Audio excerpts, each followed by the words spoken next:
সুপ্রভাত সকলকে, welcome to my another blog. কেমন আছো তোমরা সবাই? জানি এখন কেমন আছো জিজ্ঞেস করার সময় নয়, তাও এটা স্বভাববশতই করে ফেললাম। ধরো এই আবার সকালটা শুরু করলাম আমার অফিসের বারান্দা দিয়ে।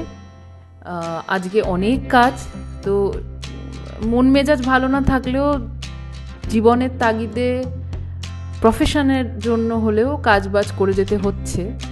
বৃষ্টিও তার সাথে খুবই হচ্ছে। বৃষ্টি থামার ফাঁকে একটু বেরিয়েছিলাম, অল্প কয়েকটা কাজ সারলাম, সেরে ভাবলাম একটু চা খাই। লাল চা আর নয়তো কালো কফি, এই দুটোর মাঝখানেই থাকি আমি, দুটোই চিনি ছাড়া, আর সাথে একটা বিস্কিট। তো একটু চা খেলাম, খেয়ে কিছুক্ষণ ওখানে দাঁড়িয়ে ওই একই তিলোত্তমার নানান রকম আপডেটস নিয়ে, নানান রকম জাস্টিসের বিষয় নিয়ে একটু কথাবার্তা বললাম বন্ধুবান্ধবরা মিলে। তারপরে ওখান থেকে আবার কাজে ফিরেছিলাম, মাঝখানে অনেক কাজ ছিল, সেগুলো হয়নি রেকর্ডিং করা। তো সকলে ভালো থেকো, ভালো রেখো। চলো এখানেই শেষ করছি আজকের মতো।